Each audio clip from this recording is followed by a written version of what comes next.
Hello and welcome to the commerce at home. आज है हमारा लेक्चर नंबर 14 जिसमें हम पढ़ने वाले हैं बिजनेस।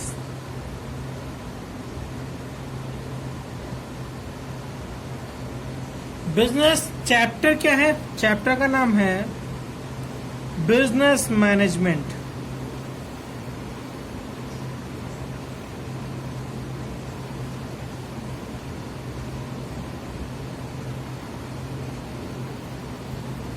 Business management. अब देखिए, ये है इसका पार्ट नंबर 1।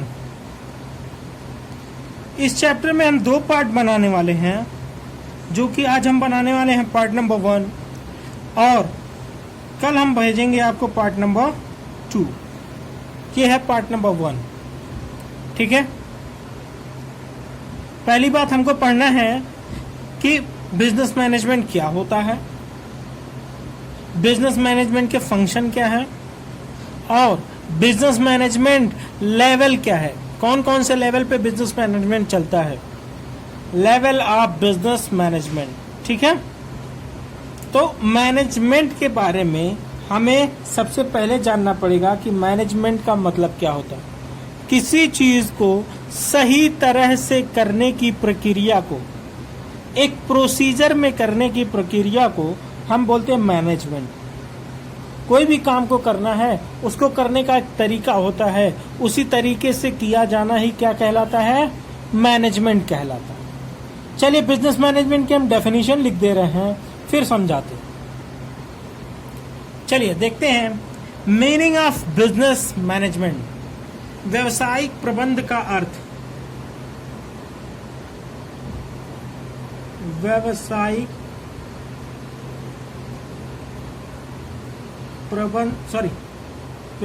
प्रबंध का अर्थ,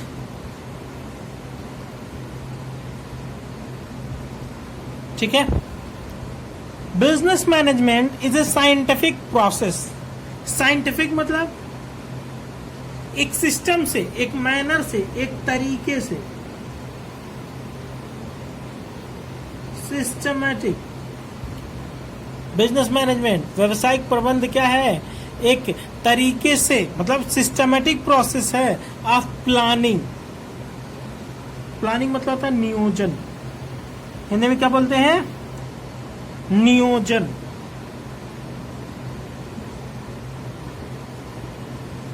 कोऑर्डिनेशन मतलब होता है समन्वय। डायरेक्शन मतलब होता है निर्देशन।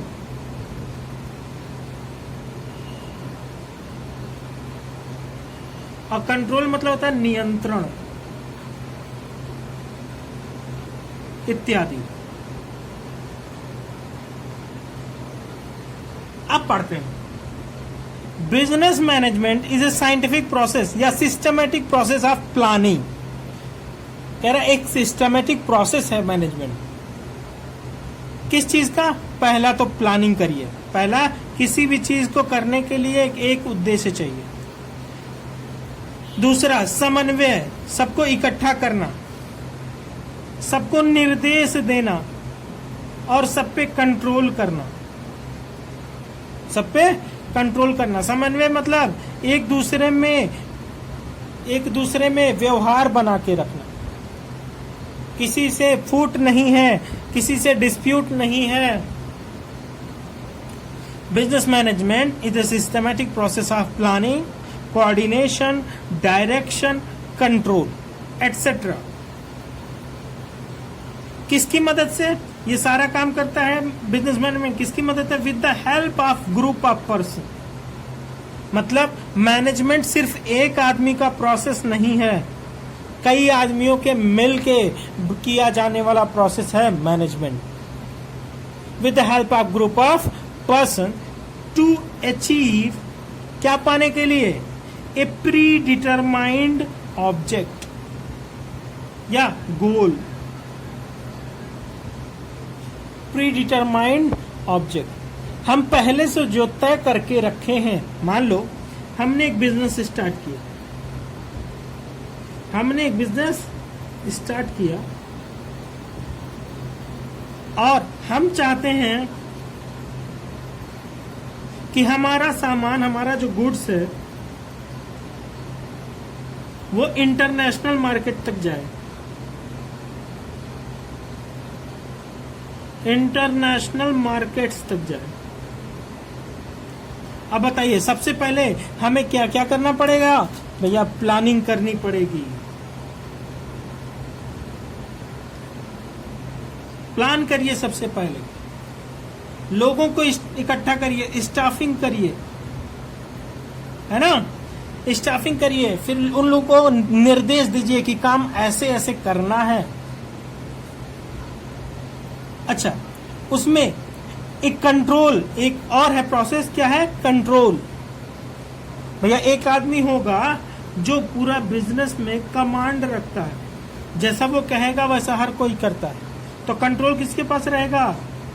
आदमी के पास रहेगा। तो कह रहा है business management is a systematic process of planning, coordination, direction, control with the help of group of person to achieve a predetermined object. एक पहले से निर्धारित जो उद्देश्य है उसको पाने के लिए किया जाने वाला सारा काम मैनेजमेंट कहलाता है। चलिए देखते हैं प्रबंध के कार्य। प्रबंध के फंक्शंस ऑफ मैनेजमेंट। क्या है फंक्शंस ऑफ मैनेजमेंट? पहला, सबसे पहला था प्लानिंग। सबसे पहला है कि भैया प्लान करिए। किस बात का प्लान करिए? पहले एक ऑब्जेक्ट बनाइए, पहले एक उद्देश्य बनाइए कि हमें पाना क्या है। अगर हम कोई चीज स्टार्ट कर रहे हैं तो हम किसी उद्देश्य के लिए कर रहे हैं, उस उद्देश्य को तय करिए। उद्देश्य तय होने के बाद किसी भी चीज का हमें उसमें नुकसान हो सकता है, फायदा हो सकता है, क्या हो सकता है, उसका पूर्वानुमान करिए। प्रेडिक्शंस, क्या नियम, क्या तरीका फॉलो किया जाएगा, सिस्टम, मैनर जिसको बोलते हैं।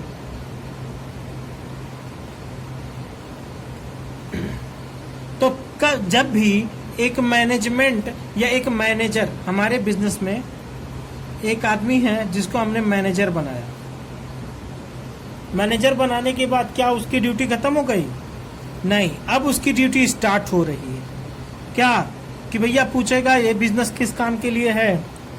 हमने बोला ज्यादा से ज्यादा प्रॉफिट कमा के दिखाओ। तो हमारा ऑब्जेक्ट क्या है?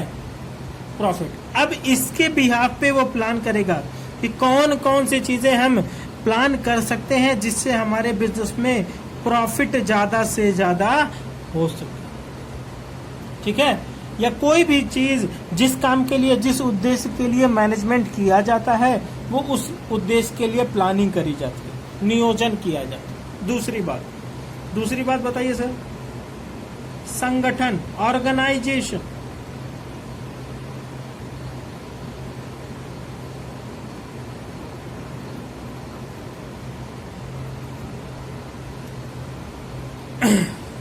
अब देखते हैं, संगठन बोलते हैं, ऑर्गेनाइजेशन। संगठन का मतलब क्या है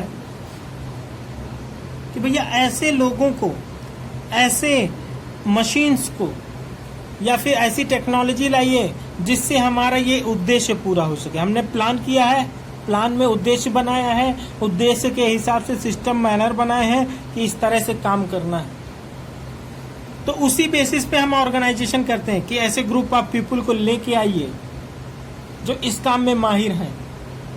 दूसरी बात, ऐसे यंत्र लेके आइए, उन सबको एक जगह इकट्ठा किया जाता है, उसको बोलते हैं ऑर्गेनाइजेशन। तीसरी बात है स्टाफिंग।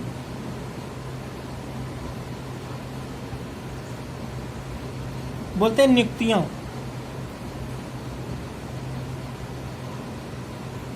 ऐसे आदमियों की नियुक्तियां होनी चाहिए जो हमारे काम आ सके। हमारे इस उद्देश्य को पूरा करने के लिए हमने नए नए लेबर्स को, स्किल्ड लेबर्स को अपॉइंट करना स्टार्ट किया। हमको पता है कि हमारे काम आ जाएंगे, तो ऐसे आदमियों को रखना शुरू किया। ऐसे आदमी जो हमारे काम नहीं आ सकते, हम उसको निकालना शुरू कर। तो स्टाफिंग होता है नियुक्तियां, ऐसे आदमियों का चुनाव जो हमारे उद्देश्यों को पूरा करने में काम आएंगे। तीसरी बात, चौथी बात क्या है? डायरेक्शन। उनको निर्देश दीजिए, जिसको बोलते हैं निर्देशन। उनको निर्देश दीजिए कि काम इस प्रोसीजर में करना है। अब निर्देशन कैसे कैसे दिया जा सकता है? पहला, सुपरविजन। भैया एक आदमी जैसे होता है सुपरवाइजर, सुपरवाइजर अपॉइंट कर दीजिए, जिसके अंदर में ढेर सारे आदमी काम करेंगे। वो सारे आदमी इसी के सुपरविजन में होंगे। तो पहला तो है सुपरविजन करके। दूसरा, बी नंबर, मोटिवेट करिए लोगों को। क्या करिए? मोटिवेशन दीजिए, जिसको बोलते हैं अभिप्रेरणा, कि भैया ऐसे काम करो, ये अच्छा है, वो अच्छा है। जितना मोटिवेट करेंगे उतना वो ज्यादा अच्छे से काम कर पाएंगे। अच्छा, लीडरशिप, नेतृत्व कैसे होता है? एक नेता कहता है ना, तो उसके काम करने वाले चेले जो होते हैं साथ में, वो तुरंत कूद पड़ते हैं उस काम के लिए।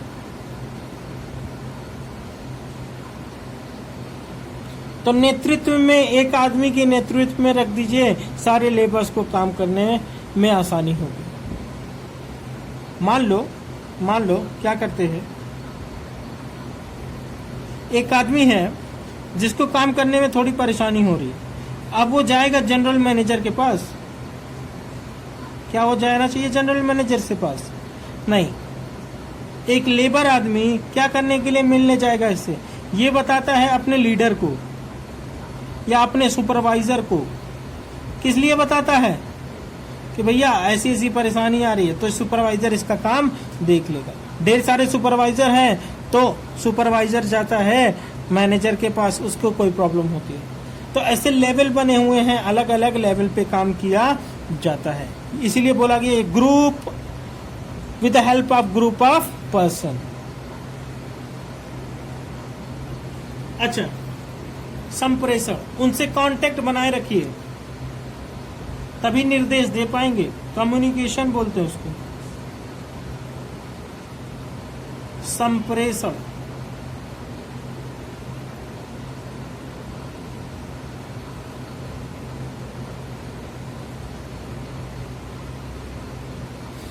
क्या होता है भैया? अपने लेबर से कांटेक्ट बनाए रखिए, अपने काम करने वाले स्टाफ से कांटेक्ट बना के रखिए, तभी वो अच्छे से काम कर पाएंगे, अदरवाइज नहीं कर पाएंगे। कोई उनको दिक्कत आएगी और हम उनसे बात ही नहीं करते हैं, तो वो बता भी नहीं पाएंगे। ठीक है, जैसे कि मान लीजिए कोई क्वेरी आ गई, आप अगर हमसे पूछेंगे नहीं तो आपकी टॉपिक क्लियर नहीं हो पाएगी।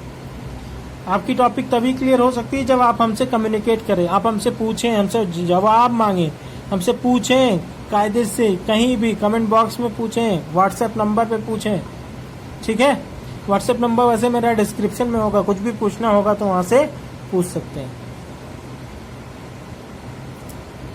उसके बाद आता है कंट्रोल। यह पहला पॉइंट, यह दूसरा पॉइंट, यह तीसरा पॉइंट, यह चौथा पॉइंट, यह पांचवा पॉइंट, कि भैया कंट्रोल, नियंत्रण। नियंत्रण रखिए। कैसे नियंत्रण रखें भैया? नियंत्रण रखा जाता है स्टेप में। स्टेप में कैसे? जनरल मैनेजर है, वो अपने अंडर में रखता है सेल्स मैनेजर, परचेज मैनेजर, है ना, असिस्टेंट मैनेजर, ये क्या है, इसके अंडर में रहने वाले। अब इनके अंडर में रहते हैं सुपरवाइजर, लीडर,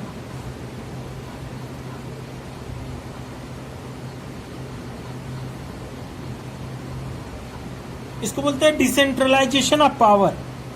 पावर सिर्फ एक आदमी के हाथ में नहीं है, अल्टीमेटली तो इसी के हाथ में, लेकिन पावर क्या दी गई है, सबको अलग अलग बांट दी गई कि सेल वाले को सेल देखनी है, परचेज वाले को परचेज देखनी है, और असिस्टेंट मैनेजर सबके ऊपर नजर रखेगा और हमको रिपोर्ट करता रहेगा। ठीक है। उसके बाद सुपरवाइजर आते हैं, इनको 10 लेबर मिले हैं, दूसरे वाले लीडर को 10 लेबर मिले हैं, ऐसे लेबर के थ्रू काम कराया जा रहा है, अलग अलग काम। तो क्या है, कंट्रोल कैसे रखा जाएगा, एक स्टेप में कंट्रोल किया जाता है, और इसी को बोलते हैं level of management. Level of management क्या है, 3 लेवल है बेटा। There are 3 levels of. चलिए देखते हैं, सबसे लो में आते हैं लेबर वगैरह, है ना, जो वर्कर होते हैं। वर्कर किसके अंडर में रहते हैं, सुपरवाइजर के। किसके अंडर में, सुपरवाइजर, लीडर, एटसेट्रा। अच्छा, ये किसके अंडर में होते हैं भैया, छोटे मैनेजर। छोटे मैनेजर मतलब जैसे कि अगर सेल डिपार्टमेंट का हेड, परचेज डिपार्टमेंट का हेड, और क्या हो गया, जिसको हम डिपार्टमेंटल मैनेजर बोलते हैं। डिपार्टमेंटल मैनेजर क्या होता है, डिपार्टमेंटल मैनेजर कि हर डिपार्टमेंट में एक एक आदमी हेड बनाया जाता है। अच्छा, टॉप लेवल में आते हैं जैसे कि मालिक, सीईओ, चीफ एग्जीक्यूटिव ऑफिसर। दूसरा डायरेक्टर्स,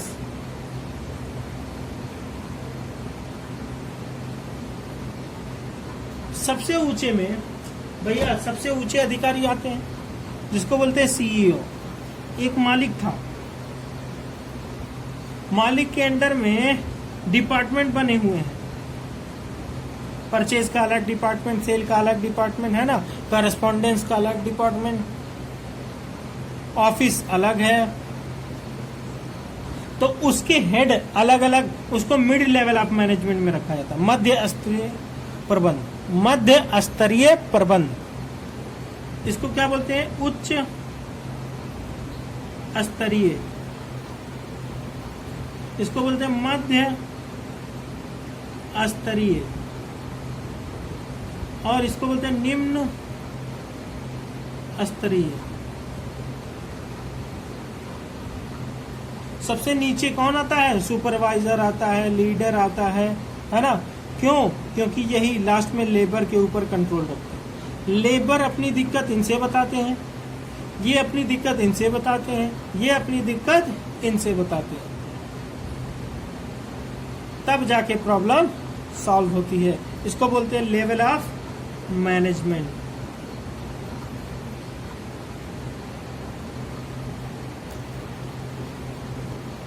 और हिंदी में बोलते हैं प्रबंध के स्तर, प्रबंध के स्तर, level of management, level of management. अब एक आखिरी वर्ड है कोऑर्डिनेशन। ये वर्ड था ना, समन्वय। समन्वय क्या होता है, समन्वय। छठवां, कोऑर्डिनेशन।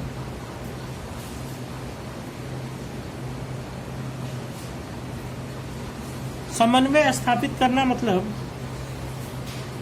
जितने भी लेवल पे लोग काम कर रहे हैं, चाहे वो टॉप लेवल पे हो, चाहे वो मिड लेवल पे हो, चाहे वो लो लेवल पे, चाहे वो टॉप पे हो, चाहे मिड पे हो, चाहे लो लेवल पे। अब समन्वय एक ऐसा प्रोसेस है जो ये इसको सिखाता है ये इसको सिखा दो। लेबर्स में कभी डिस्प्यूट हो जाती है तो इनके लीडर्स जो लो लेवल पे है, सुपरवाइजर, लीडर वगैरह, वो क्या करते हैं, इन दोनों के डिस्प्यूट को खत्म करवाते हैं। लेबर्स में, अच्छा, ये सुपरवाइजर या लीडर में डिस्प्यूट होता है, वो कौन खत्म करवाता है, मिड लेवल पे जो आते हैं डिपार्टमेंटल हेड या डिपार्टमेंटल मैनेजर्स, वो क्या करते हैं, आपस में कंट्रोल बना के रखते हैं ताकि किसी को डिस्प्यूट ना हो। क्या करिए, परचेज वाले अपना काम परचेज डिपार्टमेंट में करेंगे, परचेज वाले अपना काम परचेज डिपार्टमेंट में करेंगे, सेल डिपार्टमेंट से कोई मतलब नहीं। अब कभी डिस्प्यूट होगा ही नहीं सेल डिपार्टमेंट और परचेज डिपार्टमेंट में, क्योंकि ये लेबर्स अलग हैं, इनके एम्प्लॉयज अलग हैं और सेल डिपार्टमेंट के एम्प्लॉयज अलग हैं। तो स्टाफिंग ऐसे करी जाती है, नियुक्ति करिए, परचेज में जो अच्छा है वो परचेज डिपार्टमेंट में जाएगा, जो बेचने में अच्छा है वो सेल डिपार्टमेंट में जाएगा। तो इसी को बोलते हैं, सब में एक रूपता बनाए रखिए, किसी से डिस्प्यूट हो तो डिस्प्यूट होने मत दीजिए, किसी के बीच में फूट नहीं पड़नी चाहिए। तो आज आपका होमवर्क है बिजनेस मैनेजमेंट का, इसकी आप थ्योरी जरूर पढ़ लीजिएगा, जहां तक मैंने पढ़ाया है वहां तक की थ्योरी। Okay, good luck.